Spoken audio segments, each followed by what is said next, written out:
They're kind of two. They're separate beings, but in the same body. But that's what Ghost Rider is. If you go all the way back to when he was a I heard cowboy. none of what is going on. Oh, So we're talking about the similarity between the demon Etrigan from DC and Johnny Blaze, or the original cowboy version of Ghost Rider.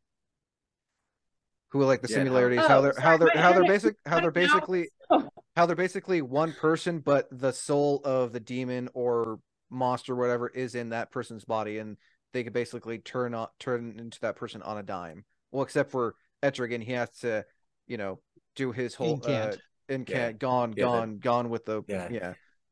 Gone, I gone, the form of looked at- man. Now the demon Etrigan. Yeah, yeah. actually, I just googled it. It's Mephis. I don't know how to say that. It's Mephis. Mephisto. Mephisto. Mephisto. Yeah. Yes, that one. Yeah, he's I know he's another That's Marvel's devil. I know he's yeah, and DC has Lucifer. Yeah. Speaking of, you know, mythology and everything. Mm-hmm. Yeah, and I know Mephisto, people are wanting to see him as well in the live action, but that's gonna be really dark. No, They'd have to handle it. I'm good. I'm talking me darker than Multiverse of Madness, because Mephisto, I imagine he's speaking of, I guess, how dark and gritty can Mephisto be in terms of in terms of scariness of Marvel and DC comics? Well, you know, given some of the stuff he's gotten up to, and you know, the trickster nature, like after the Civil War when Aunt May got killed and all that stuff, and Spoilers, kidding. Just kidding. Well, you know, there was that whole redo because that deal that Peter made with Mephisto, and you know, he's going to reset literal deal with the devil. Soul. Well, it was and you know, the deal was that once it was all reset and he got everybody back to where he wanted them, nobody remembered who he was, kind of thing, and all that stuff. So there's always been that trickster nature, but I'm trying to remember if any really dark storylines, maybe when Inferno was happening, because he was pulling some strings there. But it's always, see, Marvel's thing, the worst enemies in there are usually humanity, you know, because they're always fighting the mutants and stuff. I mean, as far as like the major stuff's happening, or even like the government or whatever. But I can't think of any in-universe, Galactus notwithstanding, and a few others that were just so overtly evil that they were a threat across the board. Like you would think like the literal devil would be, and Mephisto was always more behind the scenes. Or like how Darkseid or Brainiac was like, yeah, you know, world ender and the DC universe. I just don't remember reading too many books with Mephisto causing that kind of, you know, just outright evil, fruits of the devil kind of evil stuff. So it just doesn't. I can't think of anything. Fair enough. So That's one thing they tried to get away from in Marvel, I think, especially in the early days, was the little pure evil, mustache twirling type of villains. Yeah. Just make them kind of understandable people, or it's boring. Sympathetic. Like DC's. Oh God, I can't. It's really hard to pronounce. He's voiced by Gilbert Gottfried. Mitzelpix or whatever. Mitzelpix. Yeah. God. DC Mitzelpix. Who would you say his Marvel counterpart is? Oh, Impossible Man? Maybe, because he's interdimensional. Yeah, Impossible Man is alien. Yeah, but he can get into all sorts of mischief. Well, I'm not sure there is a one-to-one. I just remember watching the animated series, and anytime I think what he said his name or Superman said his name, he would like disappear. He said it backwards. You have to trade it. You have to trick him into saying it backwards. Oh, kind of like Rumpelstiltskin in a sense. But harder. Yeah, it's harder because you have to trick him into saying it backwards. Gotcha. So we talked about comics from the early age, the 50s and 60s, 70s and 80s. So I kind of want to talk about, you know, what DC and Marvel was like in the 90s, like when things got like a lot grittier and were basically things like late 80s, 90s were comics, for example. So basically, for a good example of dark, gritty comics from the 80s and 90s. Okay, the Frank Miller's Dark Knight Returns. That was 86. Yeah. Oh, remember? I'm talking about late 80s, 90s comics. Okay. So yeah, Okay, like remember the period of World War II was called the Golden Age. mm-hmm, The 60s, early 70s were called the Silver Age. mm-hmm. The period after that was called the Bronze Age. I've heard this period that you're discussing referred to as the Gunmetal Age. Yeah, that's right. Pouches, guns, extreme, So big muscles. so basically, like Frank Miller's Dark Knight Returns. No, not really. Well, okay, what was an example for you Okay, guys then? Dark Knight Returns was just really good storytelling, and it introduced time I will for be the right first back. time. Okay, Okay, so Dark Knight Returns is not necessarily the best example of the extreme nature of the comics during that period. What that showed was that it was being taken seriously because it was just really good storytelling. That could have been a novel. That could have been something else entirely and not comic related, and it'd have been just as good. Just say there was some Alan Moore stuff. Ooh, Spawn, yes. Okay, that's what I was going to say. If you're talking about a really good, slice of the 80s and 90s, you're going to have the Image creation. You're going to have Marvel redoing the X-Men. You're going to have DC doing the New 52. You're going to have all this extreme stuff. New Mutants turning into X-Force. Everything became over the top. Muscles were gigantic. Liefeld's influences, McFarlane's influences, Will Spartatio, Jim Lee. Sorry to interrupt. I also noticed like in the 90s and 80s they had like more bigger collabs. Like one of them I think I can safely say is a Super Secret Wars. I have it in my notes. Yeah. Yes, Secret Wars was a big one. The Extinction Agenda, the Inferno, the introduction of all kinds of new characters and stuff to try and bolster the catalog of titles. But they were so over the top. It was all extreme, really harsh lines. The artwork was real scratchy looking. I don't know how else to put it. And like Bob said, with the Gunmetal Age, yeah, big guns, big explosions, extreme stuff. Death was introduced. Permanent death in some cases. It was just way over the top. But Dark Knight Returns got a couple balls rolling as far as it being taken seriously as a literary art form, Wayne.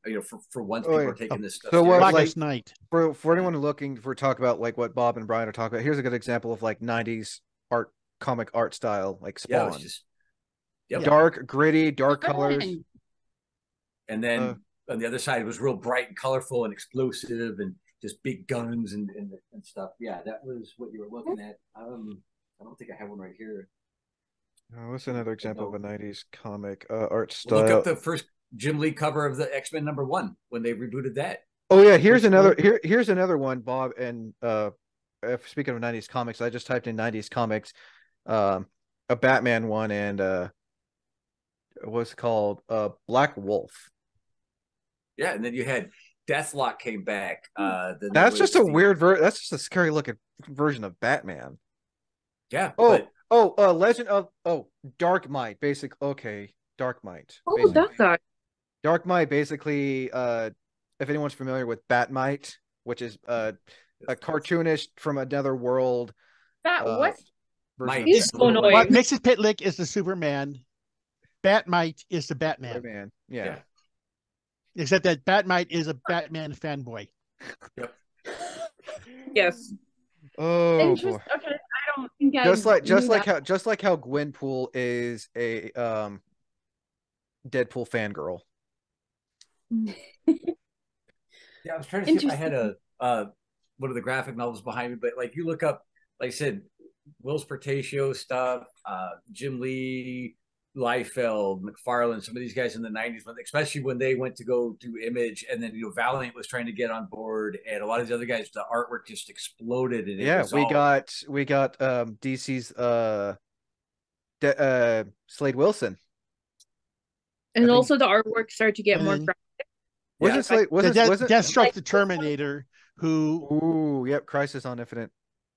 That was in the 70s, the mid 80s. Oh. That's issue, I think, 4 from the 80s, The Death of Supergirl.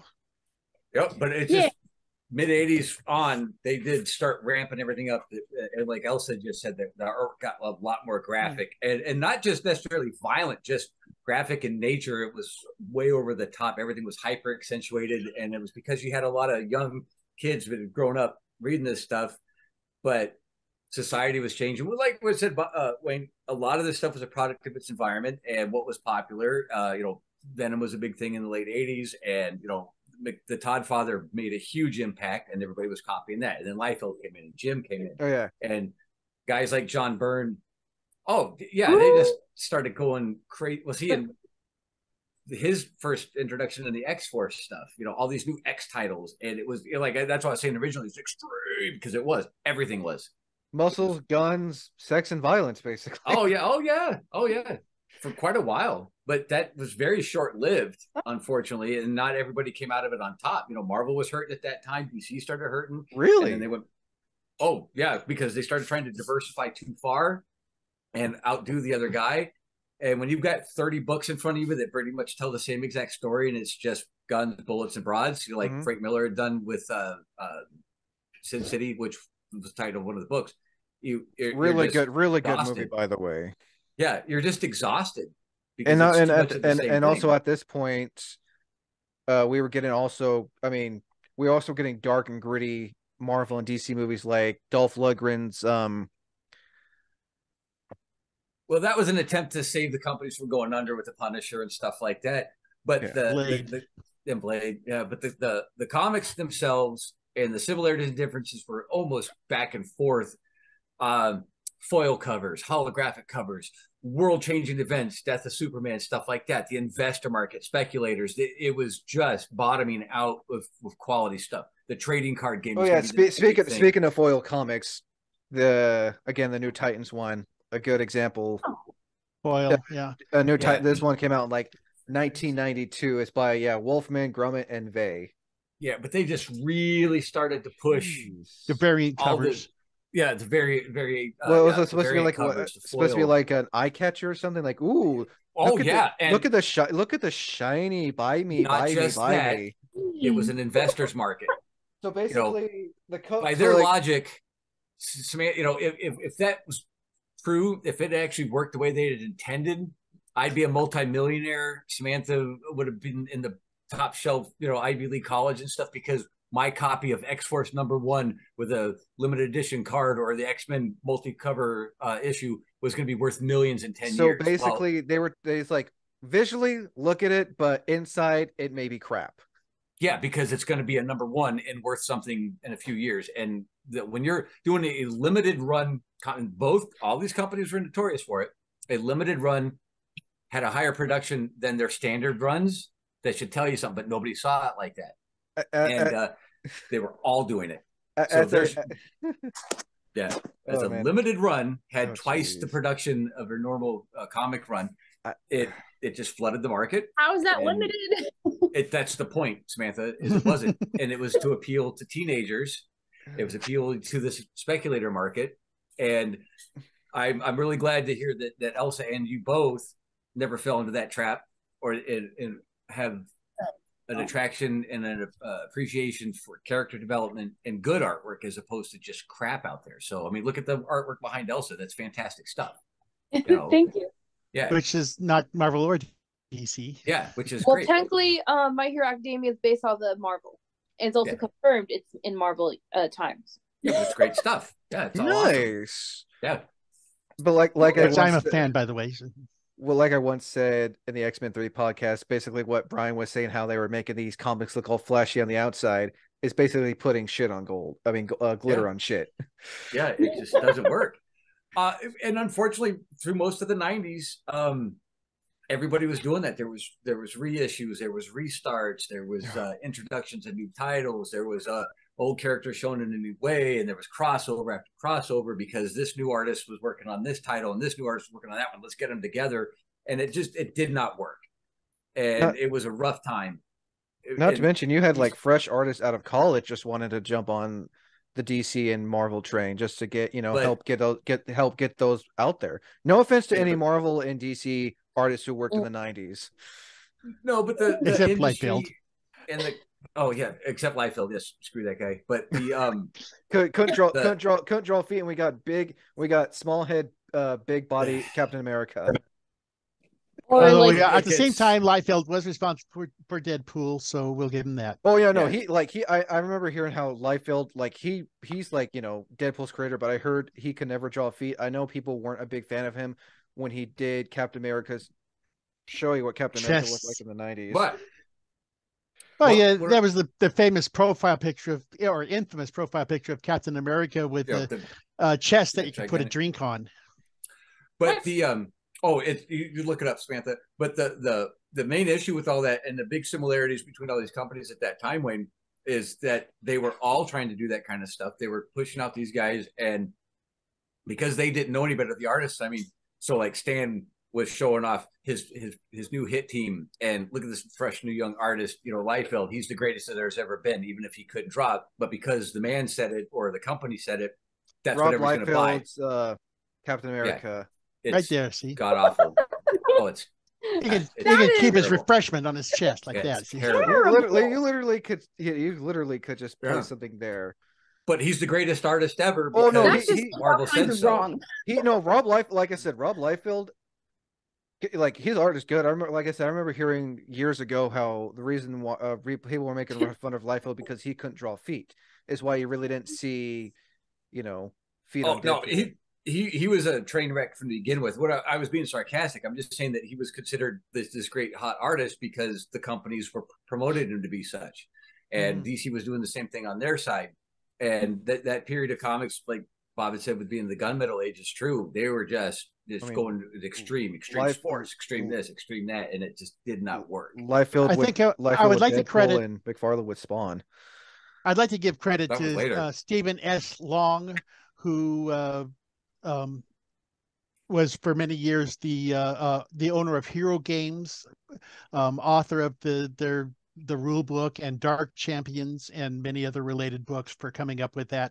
That was where I got the phrase gunmetal age from. But no, that's pretty accurate. That does sound accurate. Yeah. Oh, it was crazy. Now Spawn was a little bit later. That was after McFarlane, Jim, and Liefeld and all those guys left to create Image, and it got weird. But that also opened the door for mainstream independent comics to come out too. That's how you got Dark Horse back up in the forefront. And a bunch of these other guys and stuff too. With Dark Horse, we got a ton. Concrete. I'm drawing a name. Sin City. Dark. Who? Exo Manowar. No, Hellboy. Ghost. Oh yeah, we got him. Yep. Got who? We got Hellboy, and it is confirmed that Hellboy is Hellboy, quote unquote. If you've played Injustice 2, Hellboy was in the DC universe for a period of time. For a long time, I thought Hellboy was Marvel when the movie first came out. Oh. Just because at the time when Marvel movies were still kind of dark. Well, so sorry. I was just going to ask you, Elsa, too, and Samantha, since once again, Bob and I were right there in the forefront of all this stuff when these extreme comics were coming out, and it was guns and explosions and bullets. That actually was about the time I stopped getting comics. Okay, so but you are, and I haven't resumed. Okay, so I could say the same thing because it was just overwhelming and it was all crap.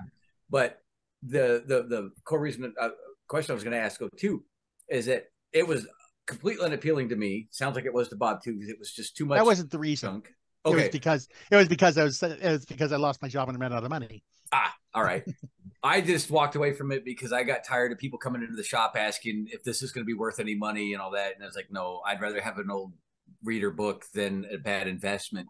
But the nature of both companies, the main ones that we're talking about between Marvel and DC, never mind Valiant or any of the other guys, they were focusing, like you had said earlier, on really graphic artwork and stuff. So let's take the violence end of it, because some of them started getting violent. Does any of that kind of stuff appeal to you too? I know your answer pretty much on that, Sam, but if the artwork's good, if it's graphic or violent in nature, does that appeal to you guys at all? Because they were really pushing that kind of stuff for a long time.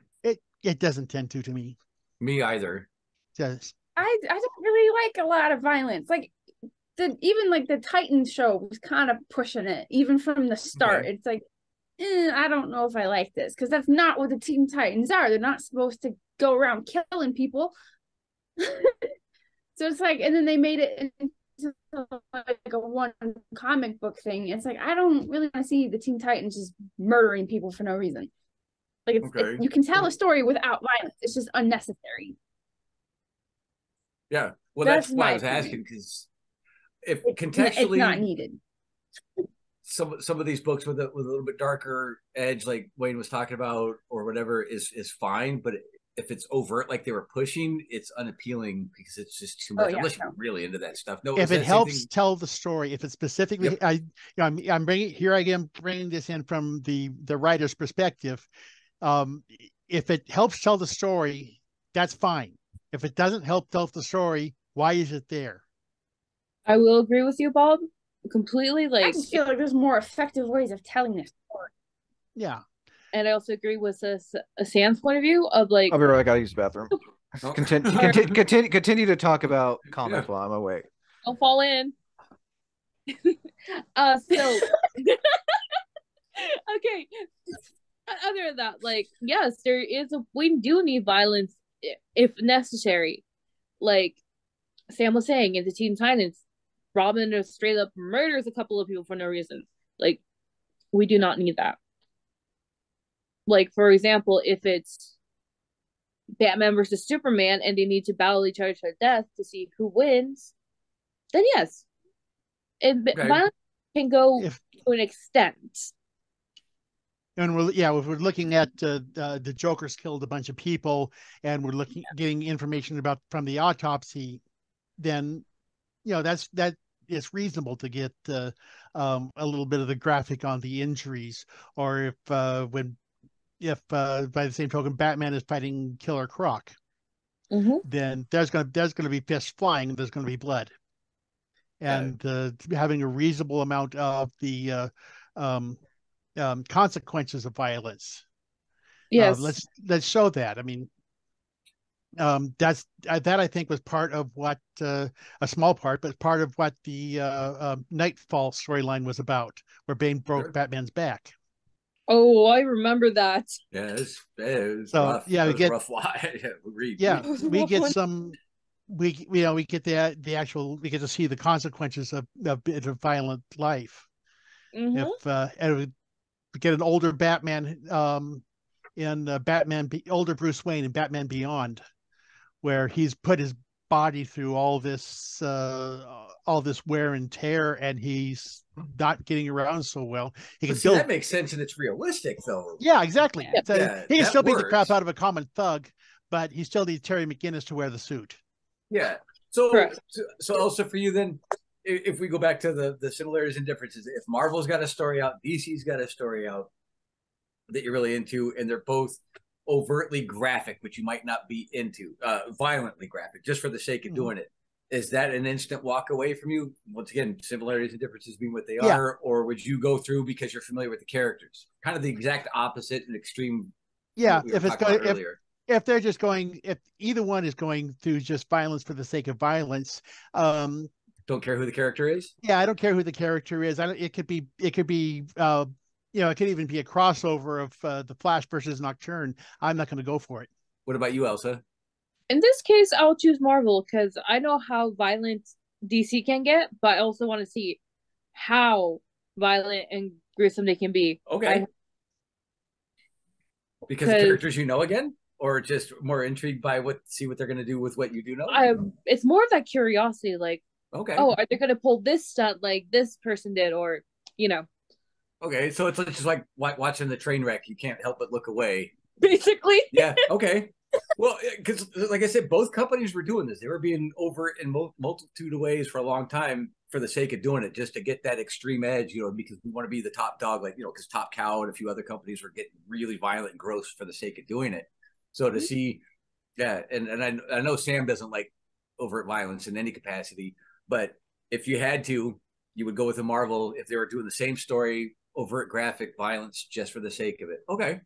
Correct. Yeah. Basically. And also I want to see what the difference were between movies at this era, because I know we had Batman with Danny DeVito.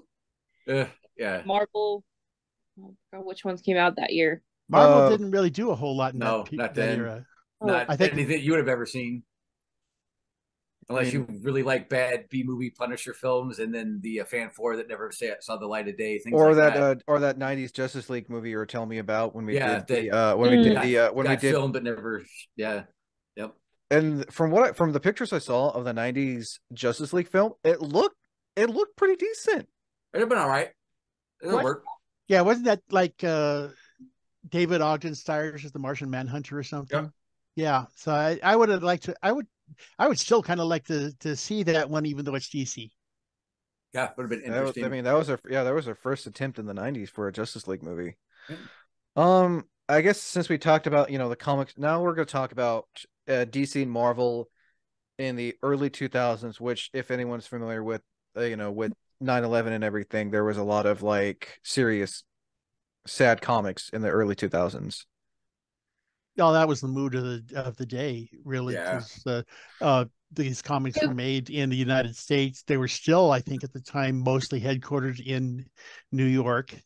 So there was a real somber mood going on at the time. For both, yeah. For both of them. I think they even covered 9/11, had a 9/11 special on the Marvel side. Mm-hmm. I don't remember what the DC did. You were saying, Elsa? Actually, I didn't feel like it DC and Marvel did this, even though I was like one at the time, but what have I seen around it? It was like everyone doing it. Like, it was just pretty sad. Even the Disney movies were. Yeah. Yeah, see, that's one thing that it seemed to be unified, differences notwithstanding, corporate disparities, set aside and all that. The Marvel issue that Bob's talking about was I was like one of those. After I read it, I was like, oh man, because they're all like, we can do these fantastic things. Why couldn't I have stopped it? The Spider-Man speech about that one was just heartbreaking. Captain America, all those guys, and then the one panel where all our superheroes were in black and white, and the firefighters and first responders were in color. There's some great splash pages. It was, it definitely was a product of its era. But the 2000s past that and a post 9/11 world kind of changed a lot. But the audience got smarter. Information became a lot more accessible. Internet. Yeah, that's what I mean. It a lot of paradigm shifts across the board.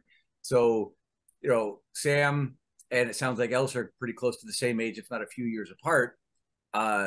Their exposure to comics at this point, Wayne, was going to start being movies, and you couldn't be as just separate or have as big differences there. No, the similarities is they're both trying to pump out films left and right. The differences are they were the quality. Yeah. Yeah. So well, I know that there was the period of the early X-Men and Spider-Man movies. I don't know what DC was trying to do at the time. I think it's still TV. It was mostly Batman. DC, and Birds of Prey and some of the other like stuff Brian too. was saying, in the mid 2000s, DC, early mid 2000s, DC wasn't really posting movies. Their last movie for DC was Batman and Robin in '97.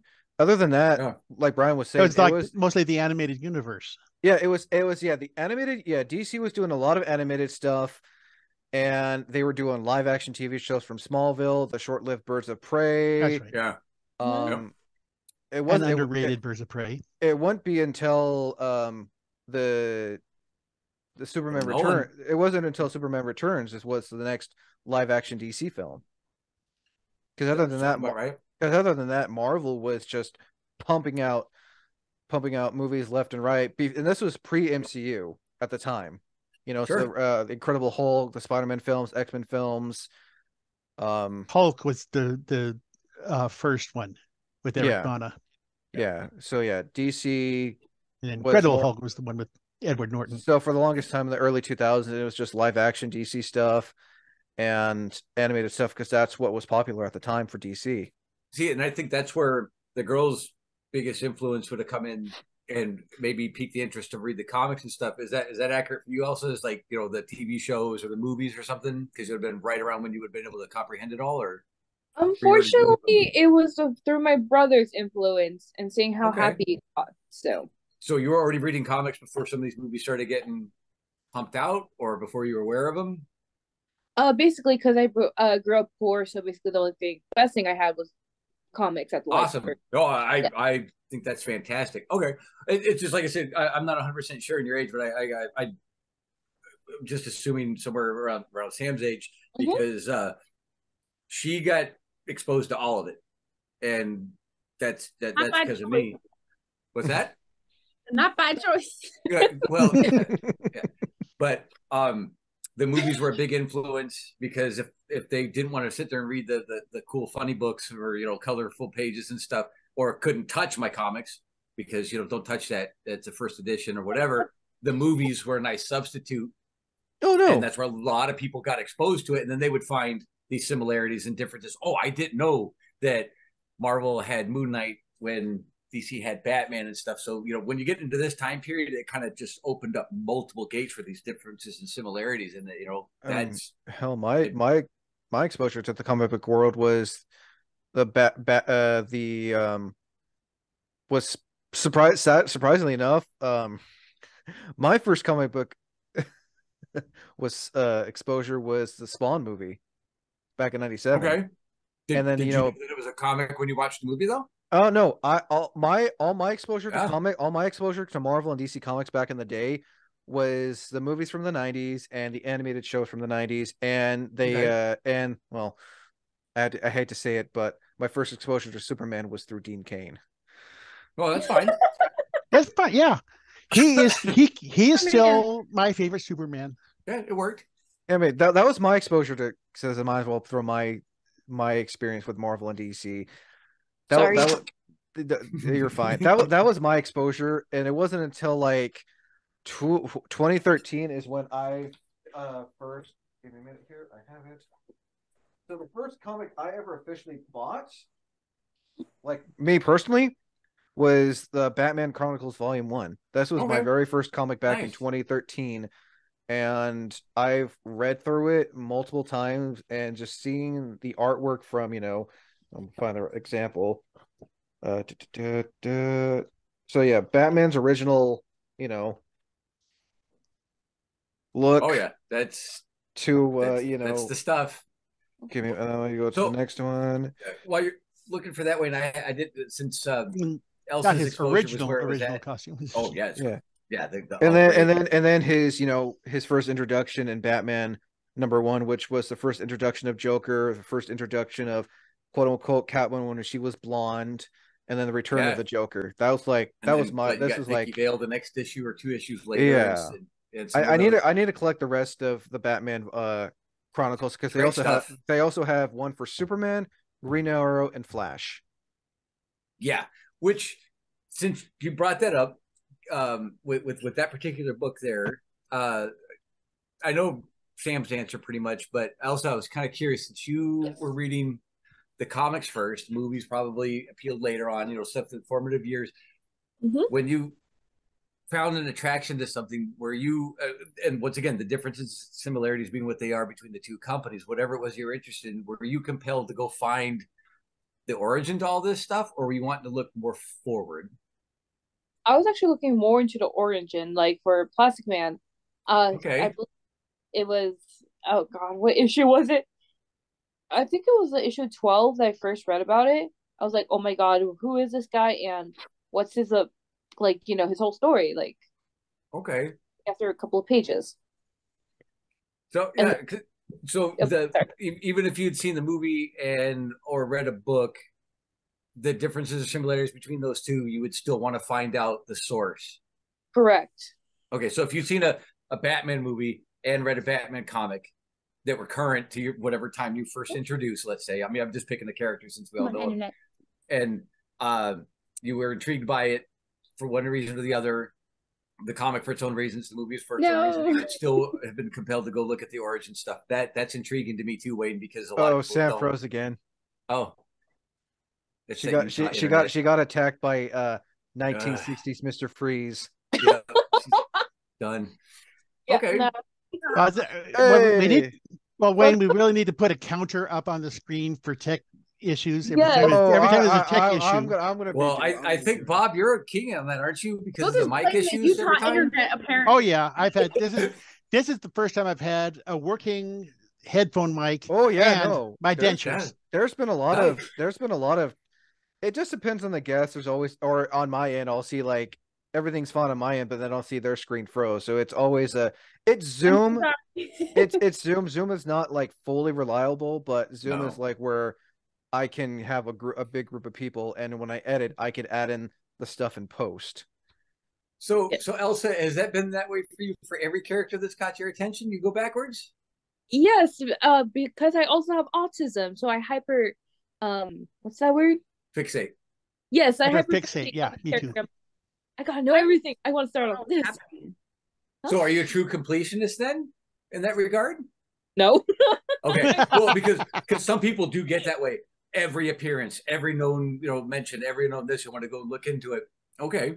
So once again, with the similarities and differences being what they are between all these companies, if it appeals to you for whatever reason, if the differences in the movie are different than the book, it doesn't really matter to you because the character or the story, whatever is appealing to you, is there, and then you'll still go look in the origin. Okay, because Sam did that with the Flash, is why I was asking, because she just.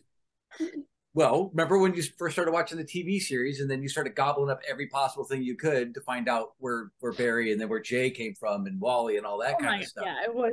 See? It was an addiction. And Bart. Yeah, and Bart and all that stuff. To the point where every Tuesday when the show came on, I'd paint my nails the night before Flash. I'd always wear like my Flash necklace or like a ring that I had and a shirt. Like it got. Yeah. So she knows more about the Flash than I do. But because of what she may know more about the Flash than I do. And, he's my favorite character. He's my favorite DC character. She became obsessed with it, and that's why I was asking Elsa, because what appealed to Samantha appealed across the board, no matter what the differences were between even companies or different media. That's the same thing with Nightwing too. Yeah, just obsessed with the character. That's intriguing, because it just so happens that both of them are DC characters, and it goes back to my point where DC was really strong with their characters initially and kept that ball rolling, and where Marvel had sometimes fancier stories and stuff and more extreme examples and stuff, but the character strengths speak for themselves. That's interesting to me. All right, I will admit the only other character I hyperfixated a lot in Marvel was Jimmy. I think that was his name. He was Spider-Man's apprentice. No. I'm thinking DC. My mind's going all over the place. Jimmy Olsen. Jimmy. Oh, I was like Jimmy Olsen, Superman. Yeah, like I had to pause myself. I'm like, oh yeah, Lois Lane, and then. I mean, I'm sure Spider-Man has had apprentices in the comics. He has. He has a couple. Yeah, he's had a couple of times. And including Spider-Man Homecoming. So Jimmy Olsen is what you're getting at? Really? Yeah, he had his own title for a while. I know. Yes, it was interesting to see how many things he got into, like how many shit, like to the times he's been transformed, to the times he's been captured. Yeah. Okay. Interesting. He's had a rough life. Well, Jimmy Olsen, I think, has had about 30 transformations / superhero personas. Yeah. Elastic Lad is only the most prominent. That's interesting. That you're because some of these side characters like that have never really generated a lot of buzz and stuff. Like I said, Plastic Man notwithstanding, at least get this cartoon because he was so silly and extreme and lent itself to that media very well. Jimmy Olsen, interesting. Now, does that happen to you a lot, where you like really relate, or on either side of these companies, if they all have the same thing or different, that the side characters are what appeal to you? Yes, that's correct. And also because I can kin them. I don't know if you guys know that term. I've heard that term for many years. I don't know what it means. I'm an elderly old man. I have no idea what that means. Just making sure. So kinning means like you relate to that character, like you can see like why they did this in their point of view. Okay. So like how like a lot of people can relate to Spider-Man. Correct. But you're relating to people that are like tertiary or farther down the list. That's why it's intriguing to me to hear that support characters. Yeah, yes. I mean, like extreme support characters in some cases. Wow. I mean, Jimmy Olsen is a first tier support character. He's Superman's pal. Oh, yeah. He was created for the radio program. He also gets a lot of screen time in the animated '90s series as well. Yeah. Yeah. But it's just interesting where it's like not the guy in the spotlight. He's just outside the shadow of it that she's like here I am. That's great. That's awesome. Oh, it's nice. No, that's I have to agree. It's always good to support your supporting characters who are there to support the main characters. Mm-hmm. But that's kind of what I was talking about, the differences between DC and Marvel with the strength of their characters. The DC ones have always been a lot stronger core. Well, I'm not to say that Marvel doesn't have them, but that's where they started versus where Marvel did in the differences later on. Nice. But that's interesting. I mean, someone has to root for the side characters. Well, no, you're No, I wholeheartedly agree. The supporting Uh, characters. So now we're going to talk about comics nowadays, because by then Marvel and DC have been at it with their cinematic universes. I'm sure we can all agree that there's that the fan base for the cinematic universes have just gone out the window, skyrocketed, and Marvel and DC have been ever since, you know, the DC EU and the MCU. Both companies have been just popping out comics left and right. They've been going at it like rabbits, in a sense. Yeah, not really selling as much as they used to.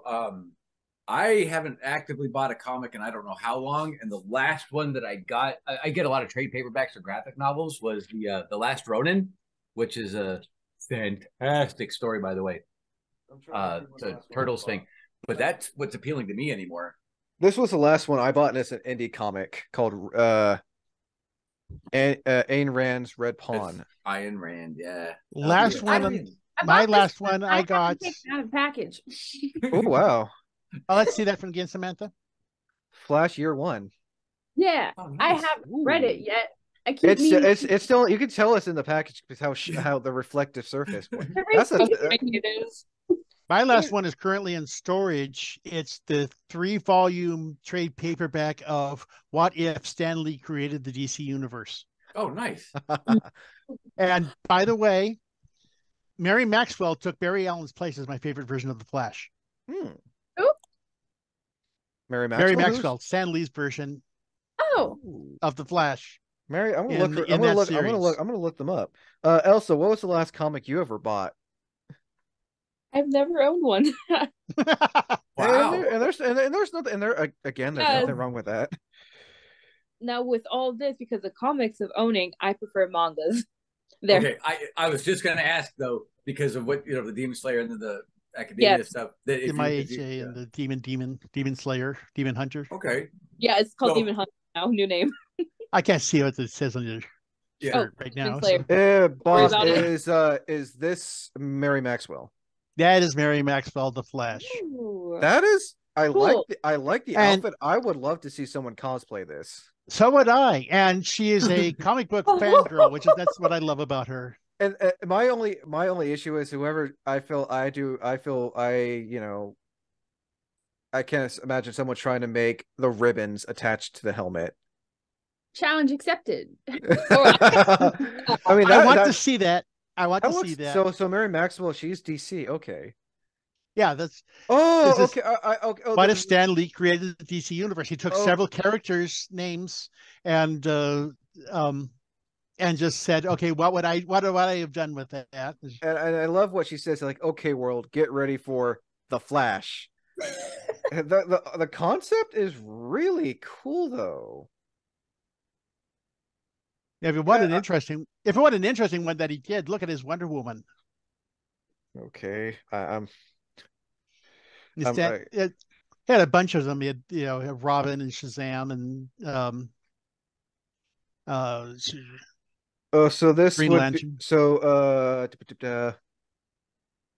Wonder Woman, Mayan based. Oh, nice. Okay. Okay, Interesting. so this, I guess, this would count part of the discussion we're talking about. This is like if Stan Lee was working for DC, and because I'm sure you all can agree, DC artists and writers have worked for Marvel, and Marvel writers and artists have worked for DC. Oh yeah. That was kind of sparked that is that DC had everybody who had ever worked at Marvel working for them at some point except Stan, so they approached him to do this limited series, and I'm sure he enjoyed it. He had a blast, and so did the artists that worked with him on it. That's pretty. I still can't go over Mary Maxwell's Flash design. That is. I think I found a new cosplay I want. No, we'll want to see that. If I happen to be wearing a Marvel or DC costume and see you in person on that, I will get a picture together. That's Like I 100%. That's on my cosplay list. That's good. I mean, we're trying not to get off track here, but Yeah. So I'm so sorry. Well, Oh no, you're fine. So, what are your guys' thoughts on how Marvel and DC comics are now compared to what they were like over 70 years ago? Starting with before we end this, starting with Bob. Thoughts on I DC have and no Marvel comics? idea. I haven't even looked inside a comic book Um, recently, so I don't know. I have no idea so I guess what the also, comics are like. so I guess also, what is your favorite age of DC and Marvel comics? I would tend to go with the. I would lean more towards the Bronze Age, the period like between when the Comics Code Authority, no, yeah, between when the Comics Code Authority was cast aside and Crisis on Infinite Earths. That's kind of the period that I like. But then again, that's the period of my teen years. Um, I would not mind taking a look at actually being able to take a look at what's been done in the 2000s. Nice. Bob, same question. I mean, not Bob. Brian, same question. What are your thoughts on comics now, and what is your favorite age of Marvel and DC comics? I'm kind of with Bob. I haven't actively bought first run titles in a while. I just get graphic novels or trade paperbacks like The Last Ronin and stuff for things that appeal to me. So I really don't have much of an opinion. But as far as age, I would probably agree with him too that the Bronze had some of the strongest because they weeded out all the rats by that point. And then there was a few that I would cherry pick into the mid 90s. So that Bronze Age, and then a few years smattered from like say 88 to 96 ish, roughly. And then past that, it like I said, after working in the shop and people getting really weird in that speculator market, it took the art and the appeal out of it, and I started getting more into indies and then trade paperbacks and stuff. Nice. I guess me, real quick. I've seen so many Marvel and DC comics just thrown out there. I've seen the Miles. I recently saw if Miles Morales was Thor. I've yeah, that's an actual comic. It's one. I see all these new ones that I can't. Honestly, I'm with you and Bob and Brian. I can't really think. But if I have to say my favorite, I'll always be a diehard, classic fan. Yeah. It's just who I am. Elsa, what are your thoughts on the comics today, and what would you say your favorite era of Marvel and DC comics is? Well, I still have my fair share going to bookstores and looking at the comics. I will admit the comics have been going downhill. It doesn't have like a good storyline, does not have like the pizzazz that they had in I want to say the era that I used to read, which was Plastic Man. It did not have that same feeling. It felt like rushed. Like there's no heart, there's no soul, just not much. That's basically what I can say. That's valid. Basically, they're not putting as much effort in a sense nowadays. Not where it counts anyway. Not where, yeah, no, it's more none of the mainstream stuff, the indies and some of the one shots. Though I'm just trying to defend the industry as a whole. But yeah, no, you're absolutely right. Same question for you, Sam. Thoughts on comics today's and your favorite era of Marvel and DC comics? I feel like the comic books have gone downhill, especially DC. I mean, I still love DC, but their comic books could use a little work. Fair enough. I really like the New 52 and Rebirth. Oh, that good answer. I don't know if a lot of people have that opinion, but I really like them because they kind of reset everything. I like Batgirl's New 52 look. Oh yeah. Just my opinion, how it's loosely based off Ruled. But yeah, there's nothing wrong with liking New 52. I feel like New 52 still has a good, I mean, from what I've heard and from what I've seen, has a good storyline. I don't know what everyone else's opinion is on the New 52. It just sucks that they make Barry Allen the person that like destroys the universe, and then he has to fix it, and then you have God damn it, Barry! Yes, flashpoints. Again and again. Flashpoint paradox. It's always Barry's fault. God damn it, Barry! Yeah, it seems like it's every time. See, yeah, I don't think you can consider some of those rebirths or the New 52 stuff its own era, because it really is an encapsulated thing with a restart and everything. So that I don't even know if that would count as one of the ages, Wayne, what she's saying. Mm-hmm. I would count I would count each of the universes that DC has done, or multiverses that DC has done, as a separate period, irrespective of age. Like I said, there you go. Like I said, new 52. 11. Yeah, like New 52 art right here. Well, this is more of a newer version. This is like when Joker is, it's quote unquote good. This is not a good example of New 52. It's a kind of an Elseworld story. Yeah. Yeah, but that's where Joker's the good guy and Batman's the bad guy. I think Bob worded that correctly, though, that they're all their own thing, which is great. And, irrespective of the bronze or silver or gold or whatever, or gunmetal or whatever age. Oh yeah. Because you have like the modern age, which started in 2011, and then it was New 52, and then Rebirth for the eras of DC. Yeah. Okay. And for those who are watching, this is just our opinion. Everyone has their own opinion on comics and everything. Before I end this, like I always asking about with the cosplay, starting with Brian, what's your advice for someone who's wanting to get into comics, whether it's just any comic in general?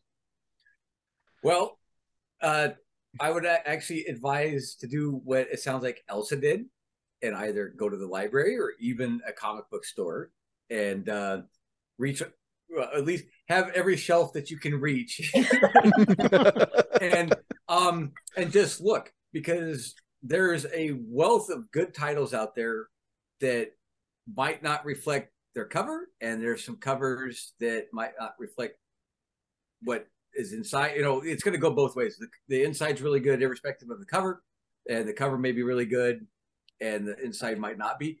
Just see what appeals to you, and ask advice. And I that's what I would say, is just go in there, or if you're familiar with it with a singular character, go into one of these places and get one of their big graphic novels or a trade paperback or your origins. Oh, those graphic novels nowadays are thick. True. But or ask somebody for a key issue to get you an idea of what you're looking into, or like I said, just dive in, find something. Hell, Saga might be what appeals to you, or Typhoon, or one of the indies or something like that. I would just say, if there's an interest, go see what's out there, and reach to the highest shelf possible, right, Elsa? And yes, and then just grab a cover. I mean, blind pick at this point and see what comes out. Hey, just get out there and look. Hey, I don't know what. Yeah, I guess that would be the way to do it, because my opinion is going to be completely different as far as like what I would recommend as a way to do it, because what I was exposed to. But I'm just saying, with all this wealth of information and possibilities, that would probably be the best way to do it. That's in person. I can't argue with that. Sam, same question. Advice for those who are wanting to get into comics, whether it be your well-known comics, your indie comics, or even like, manga, for example,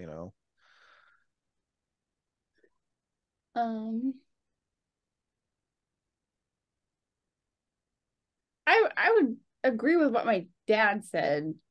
Or just like looking through and seeing what catches your eye and reading it, and then if you like it, like get into more detail with the comics. I started kind of in the middle. I just grabbed a comic. It's like, oh, what is this? And then once I finished that issue, then I went back to the very beginning, which I don't know if I recommend that, but that's a start, because at least you get exposed to the character. I can't argue with. I can't argue with that. There's nothing wrong with,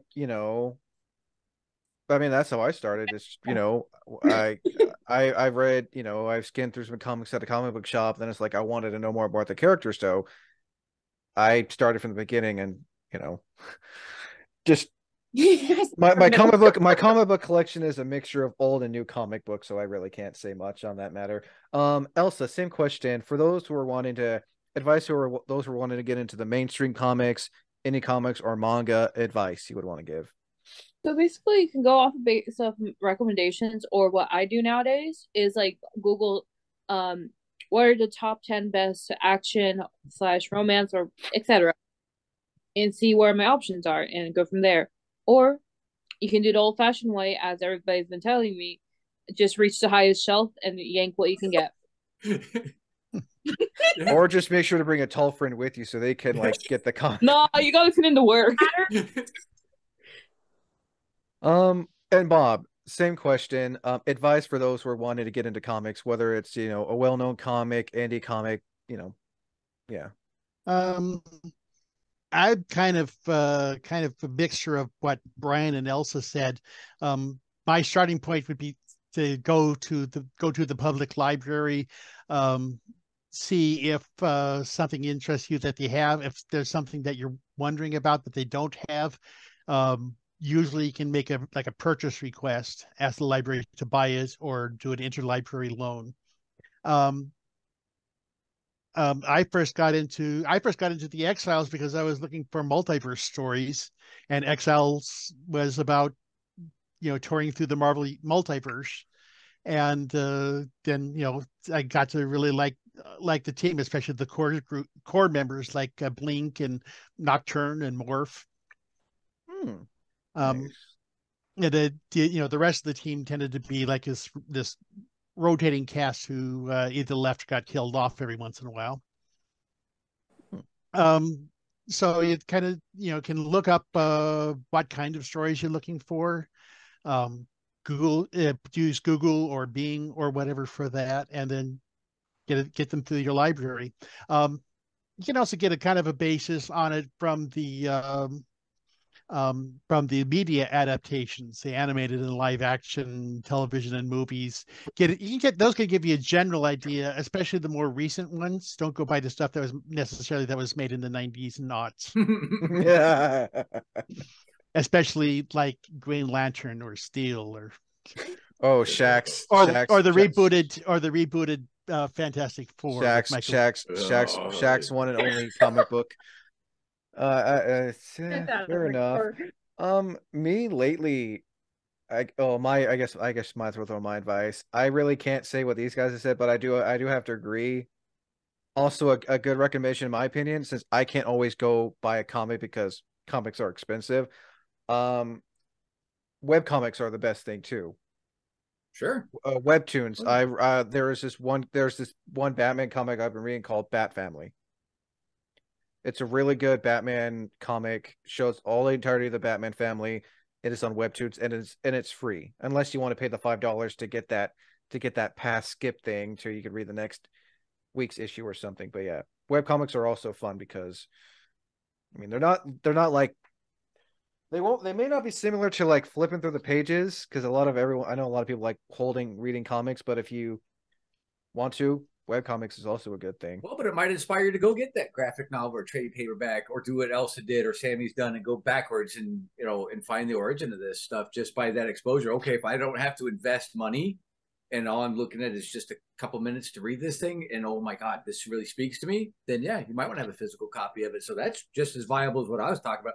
I like to support the local comic book. Oh yeah, no, always. Bob and I are old. So I 100% agree on supporting your local comic book shop because it shows that there are people out there who still care and still like comic books. So yeah, I think that's a good mix of advice though, Wayne. I mean, that covers every possibility, don't you think? Oh yeah, no, we got 2 hours for this, and I'm not going to make this a 2-part episode. This is going to be a one whole episode. Hey. Oh man, but I think that covered again, you guys. Thank you for coming on to share your share the similarities and differences, and like getting a different generation of what your idea on Marvel DC Comics is like is really great. I really do appreciate it. I learned a lot, that's for sure. I didn't say much, but this was entertaining. Getting stuff from 3 generations and both sides of the autism fence. So yeah. No, but can I also say something that we can all agree on? Sure. Stan Lee movies and Marvels are the best, hands down. That's because Disney and Marvel know better than to hire a domestic abuser to play a supporting role. Although I will agree with that one too. I will agree with that. I did like the Snyder cut of Justice League though, so that was a Is it worth 4 hours though? Oh, every minute of it. I mean, I can say the same. I split it up in 2 days. It's like I can't watch 4 hours straight. Like granted, I did sit through the entirety of the new Batman film when that came out. That was great too. Oh yeah, that was worth every minute of it too. I think that should do it. Again, everyone, thank you for coming on to this episode of Geeking Out. Looking forward to more doing these. Always a great pleasure of having guests on, because that's what makes this show, the channel. So yeah, as always, I'm Wayne the Unknown. Until next time, thank you for listening, and as always, thank you for watching.